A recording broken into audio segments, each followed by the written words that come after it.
It just took the first campaign, and after that, I never stopped. Hillary campaign, this is Frankie. How my life becomes better is politics. It's a scary time in that sense. So my hope is that somehow leaders stand up to it, and we need leadership now more than ever. Jesus Christ. It's going to be amazing. We're going to change City Hall. I'm formally announcing my candidacy for City Council District 8.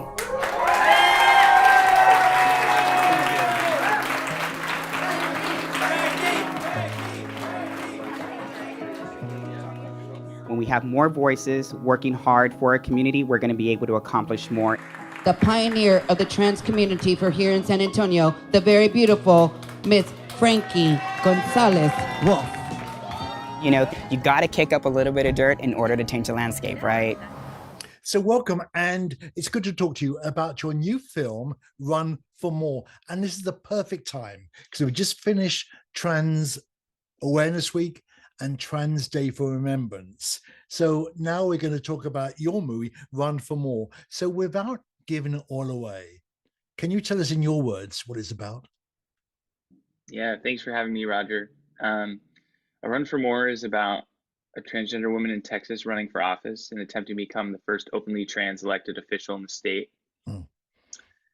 Without giving away the full plot of the movie, she doesn't win, but she ends up landing on her feet, and you just have to watch the movie to find out what happens.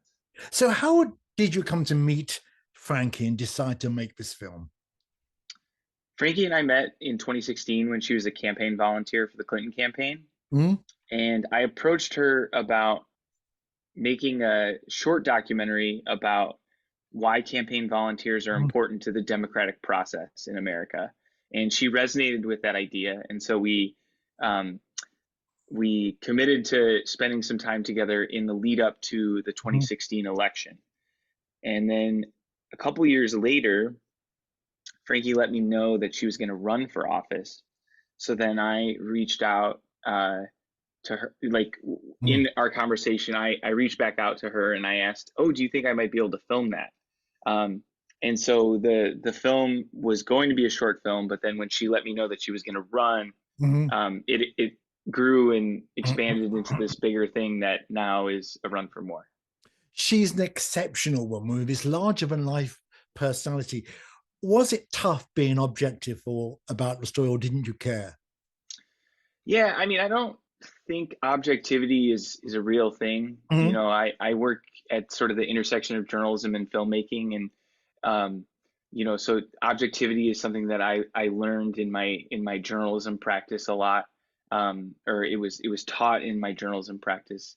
To me, the thing that I try and go for is I try and think about fairness, and I try and think about transparency, and I try and think about power dynamics. So the thing that was most important to me was honoring Frankie's trust that she had invested in me, and making sure that what was on the screen was fair and reflected the emotional truth of what she had experienced. And so the way that we did that, there were a variety of different practices that we used to make sure that outcome was achieved, but those were the goals. Yeah, she chose to run for election in the toughest district of a city in the toughest US political state in this dreadful climate. How big an impact do you think that had on the trans community in general? She made a choice to stay in the place where she's from. You know, and I think that's a really brave thing to do given the climate that exists in Texas, you know. But yeah, just, you know, the things that she's told me throughout the years that really resonated with me, and part of the reason why she's really inspired me is that she wants to fight. She doesn't feel like she is going to get forced out of the place where she's from, and she wants to fight where she lives. So in the same way that I think it was inspiring to me to hear her speak about that position, I think that's been inspiring for a lot of people. She had this saint of a husband, a devoted mother, and on the surface of it, a perfect life. But what I want to commend her and you for is you covered her dark side well without making her a big victim and without hiding it. Was that difficult for you?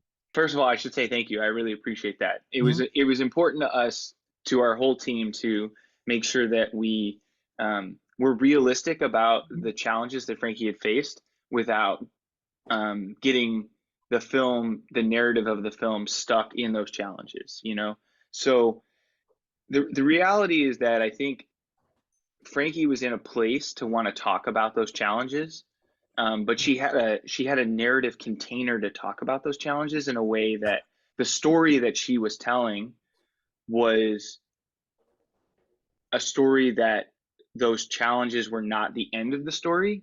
And so the film sort of mapped onto the narrative container that she had built for herself, and that was through a lot of time and a lot of therapy and a lot of work on her end too. The only time you show her despondent is when she doesn't get the endorsement for Stonewall Democrats. I was actually screaming at the screen at the time. She has a great resilience to her. Why? How does she, after what she's been through? The answer to that question is a combination of factors. You know, I do really think that because of the work that Frankie's done over the years, she has a really good sense of perspective when it comes to the challenges that she faced during the campaign, you know. And I think that when she would encounter an obstacle like not receiving support from her own community, I know that was I observed her initially being very frustrated about that, but the thing about Frankie is that she was able to reframe how big of a obstacle that was and then move forward, you know. And so I think narratively in the film we tried to balance showing her frustration without resolving the tension that each of those obstacles created.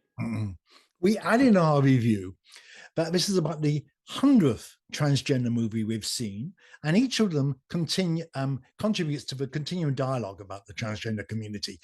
What do you think your film has contributed to this? In a general sense, my hope in making this film was that Frankie was trying to do something that no one had ever done before. And even though she was not successful in the way that she wanted to initially be successful, I think there is a lot to be learned from her experience going through that process. And so I think, to me, the attempt to try and do something that no one else has done before, you know, in a general sense, it's you know, that I hope is what people can learn from seeing what she went through, you know. What's the next journey for the film? And is there a sequel? We're going to continue to screen the film on the film festival circuit. We have really great partners at the Film Collaborative who are helping us do that work.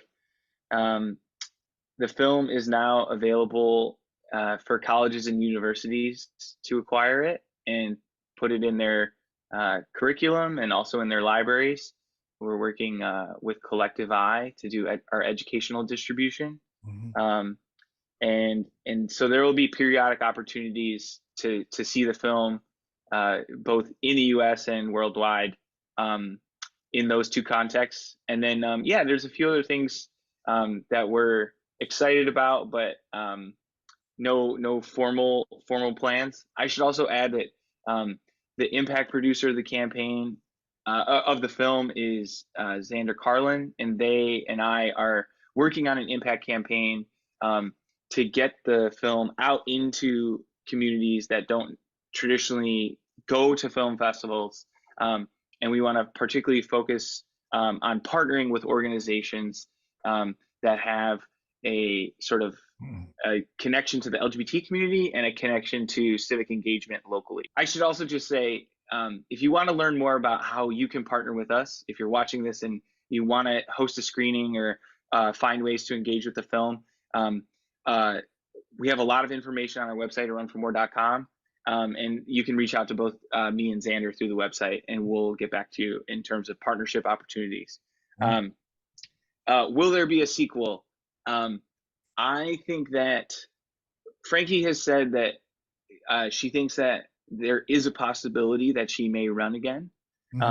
When that is, she's not sure, and it's really going to depend on, as she likes to say, her mind, body, and soul all have to be aligned for her to choose to run again. So I don't think it's in the near future necessarily, but I think that there may be another time that you see Frankie on the ballot. I can't speculate about whether there'll be another film or what have you. But yeah, I think there's you've seen her on the film. There's something magnetic, really electric.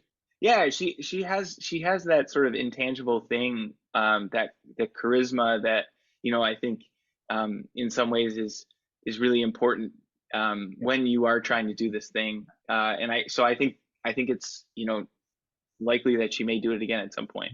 Well, I want to thank you for introducing me to her, because it's been a wonderful experience, uplifting experience, and it reminds us as gay men we only have to come out once. As a transgender person, you have to come out twice, and she did it with such style, and I'm sure she's going to become a role model for all those younger people watching it. Thank you for talking to us, and good luck with the rest of the rollout. Thank you. Here in San Antonio, the very beautiful Miss Frankie Gonzales-Wolfe. You got to kick up a little bit of dirt in order to change the landscape, right? But if you're not listening to what the conservative voice is, then you're uninformed and you're ignorant. I just want to run as Frankie, which is I'm doing, but it's evident, right? I am who I am. But people know that you're a trans woman. It's just the fear of the unknown, an old chivalrous fear of not being able to protect somebody from whatever mystery lies around the corner. It was different when it was me, because they were attacking me this time. She looks out into the audience and says, I am here, I am heard, I am transvisible.